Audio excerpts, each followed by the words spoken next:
Hello friends, welcome back to my channel. আশা করছি তোমরা সবাই খুব ভালো আছো, আমিও খুব ভালো আছি। তো তোমরা তো কম বেশি সবাই জানো যে আমরা আমাদের নতুন জীবন শুরু করেছি, আর তোমাদের আশীর্বাদে আর ভালোবাসায় আমরা সত্যি খুবই ভালো আছি। তো আজকে আমি তোমাদের সাথে শেয়ার করব আমার বৃদ্ধির কিছু মুহূর্ত, কিছু ক্লিপ আমি নিয়ে রেখেছিলাম। তো আজকে সেগুলোই তোমাদের সাথে শেয়ার করতে চলেছি। সবার আগে আমি সকালে উঠে আগে রেডি হয়ে নিয়েছি। পুরোহিত মশাই বলেছিলেন উনি 8টা সাড়ে 8টার মধ্যে চলে আসবেন, তো তার আগেই আমি রেডি হয়ে নিয়েছি। আমার সাজুগুজু হতে হতে পুরোহিত মশাই চলেও এসেছিলেন। তো আগে বাবাকে বসিয়ে দিয়েছিলেন পুরোহিত মশাই বৃদ্ধির জন্য, তারপরে আমাকে ডাকবেন। তো আমাকে ওখানে যেতে মানা করেছিলেন, তাই আমাকে জানলার ফাঁকা থেকে ভিডিও ক্লিপটা নিতে হয়েছে। আসলে ছোটোবেলা থেকেই বদমাশি করতে খুব ভালোবাসি। তো তারপরে আমার পালা, আমি এখন চলে এসেছি, বসে গেছি। জানি না কি হচ্ছে, কিন্তু খুব এক্সাইটিং লাগছে।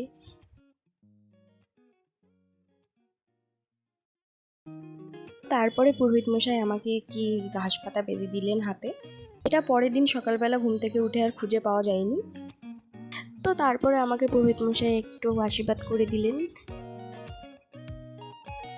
এই যে হচ্ছে আমার বান্ধবীরা, তো ওরা তো আমাকে নিয়ে খুব খুশি ছিল, জানি না কেন খুবই খুশি ছিল।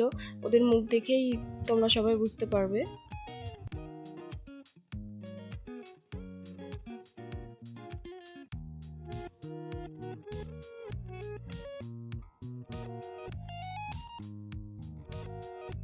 তো তারপর আমি 3 কুলের মঙ্গল কামনা করে ধুনুচিতে একটু ধুনো দিয়ে দিলাম।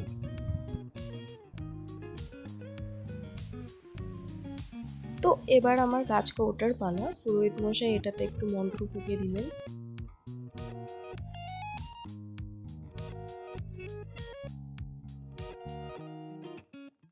এটাকে বারবার দেখছিলাম আর মনে মনে ভাবছিলাম, তু তো গয়া বেটে।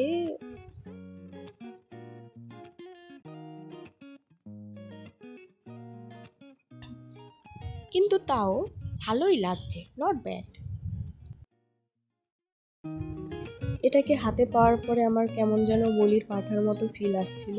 ওই হয় না যে যাকে বলি দেয় তাকে হচ্ছে আগে ভালো মন্দ খাইয়ে দাইয়ে ভালো করে পুজো করে যত্নআত্তি করে, আসলে এরকম বিয়ের আগেই মনে হয়, বিয়ের পরে জীবনটা খুবই সুন্দর হয়ে যায়। তো এবার আমরা একটু বাইরে চলে আসলাম কিছু ফটো ভিডিও নেওয়ার জন্য। পাশেই একটা বাঁধানো পুকুর আছে, তো ওখানে গিয়ে কিছু ফটো ভিডিও তুলে নিলাম।